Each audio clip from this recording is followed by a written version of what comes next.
में पढ़ेंगे hydraulic measuring instruments के बारे में। देखिए हाइड्रोलिक मेजरिंग इंस्ट्रूमेंट क्या होते हैं। ये हाइड्रोलिक प्रिंसिपल पर बेस्ड होते हैं और ये हाइड्रोलिक क्वांटिटीज़ को मेज़र करते हैं, जैसे कि कोई फ्लूइड जो फ्लो हो रहा है उसका डिस्चार्ज रेट क्या है, उसका फ्लो रेट क्या है, प्रेशर क्या है। ऐसे डिफरेंट टाइप्स की हाइड्रोलिक क्वांटिटीज़ को मेज़र करते हैं और ये हाइड्रोलिक प्रिंसिपल पर बेस्ड होते हैं। तो डिफरेंट टाइप के हाइड्रोलिक प्रिंसिपल क्या हैं, जैसे कि आपका हो गया पास्कल्स लॉ हो गया, आर्किमिडीज प्रिंसिपल हो गया, उसके बाद हो गया आपका कंटिन्यूटी प्रिंसिपल,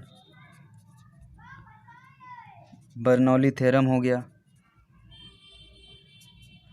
तो इन डिफरेंट टाइप्स के प्रिंसिपल पर आपके हाइड्रोलिक इंस्ट्रूमेंट बेस्ड होते हैं। पास्कल्स लॉ क्या होता है, किसी भी फ्लूइड में किसी भी पॉइंट पर जो प्रेशर होता है वो सेम होता है। और आर्किमिडीज प्रिंसिपल क्या है, कोई भी बॉडी वाटर में सबमर्ज है, मतलब आधी डूबी हुई है या पूरी डूबी हुई है, तो उस पर एक बायोंसी फोर्स लगता है और वो बायोंसी फोर्स जो होता है ये हटाए गए लिक्विड के वेट के बराबर होता है। तो ये कुछ इस तरह का होता है आपका आर्किमिडीज प्रिंसिपल। कंटिन्यूटी प्रिंसिपल क्या होता है, कोई भी स्टेडी फ्लो जो होता है किसी भी पॉइंट पर, जैसे कोई स्टेडी फ्लो हो रहा है, जैसे कोई भी फ्लूइड है आपका, तो किसी भी पॉइंट पर जो इसका मास फ्लो रेट होगा dm/dt वो कांस्टेंट होगा।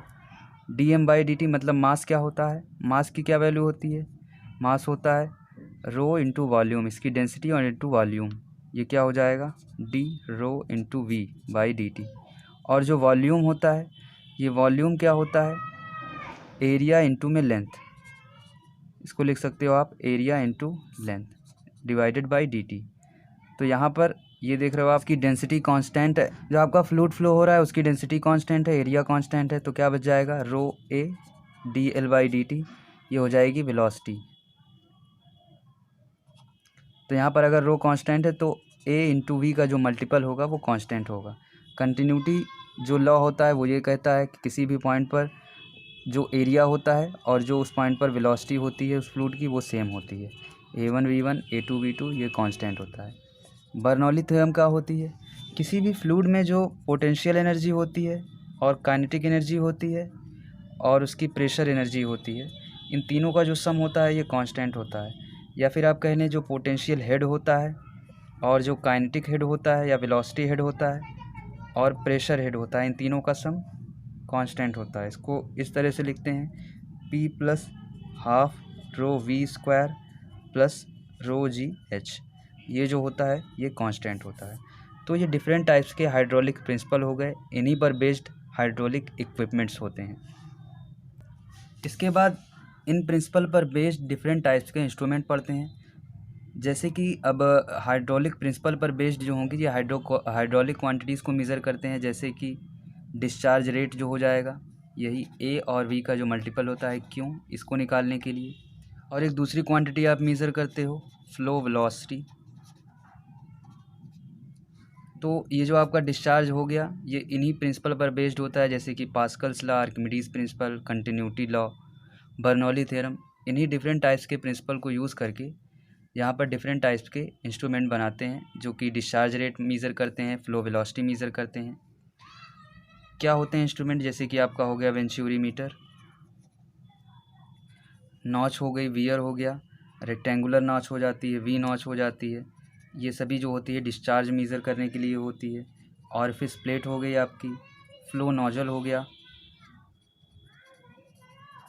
तो ये डिफरेंट टाइप्स के इसके इंस्ट्रूमेंट हो गए, इन्हीं प्रिंसिपल पर बेस्ड होते हैं और ये आपका डिस्चार्ज मेज़र करने के लिए होते हैं। उसके बाद आता है फ्लो वेलोसिटी मेज़र करने के लिए कौन से इक्विपमेंट यूज़ किए जाते हैं। इसके लिए हम लोग यूज़ करते हैं डिस्प्लेसमेंट फ्लो मीटर और एक यूज़ करते हैं करंट फ्लो मीटर।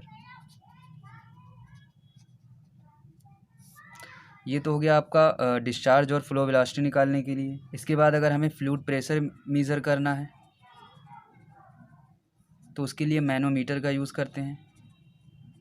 मैनोमीटर क्या होता है, हॉलो ट्यूब होती, इसके दोनों साइड ओपन होते हैं।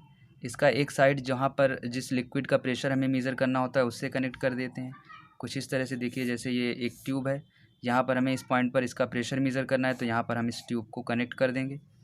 यहाँ पर ये यहाँ पर जितनी डिस्टेंस तक ये फ्लूइड चढ़ता है ये डिस्टेंस होती है h, और प्रेशर निकालने का फॉर्मूला हमारे पास है रो जी एच।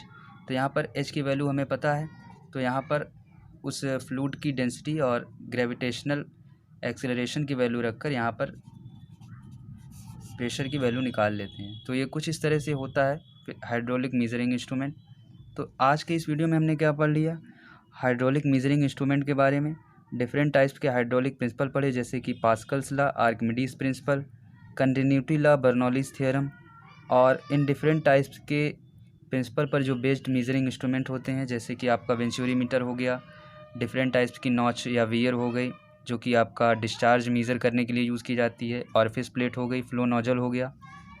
और अगर आपको फ्लो वेलोसिटी मेज़र करना है तो उसके लिए डिस्प्लेसमेंट फ्लो मीटर का यूज़ करते हैं या फिर करंट फ्लो मीटर का यूज़ करते हैं। अगर आपको फ्लूइड प्रेशर मेज़र करना है तो उसके लिए मैनोमीटर का यूज़ करते हैं। ये भी डिफरेंट टाइप्स का होता है आपका मैनोमीटर। एक होता है सिंपल मैनोमीटर, एक होता है माइक्रो मैनोमीटर, एक होता है डिफरेंशियल मैनोमीटर। देन आज का वीडियो यहाँ पर एंड करते हैं। इसके बाद इसके नेक्स्ट वीडियोज़ में हम लोग न्यूमेटिक मेजरिंग इंस्ट्रूमेंट के बारे में पढ़ेंगे।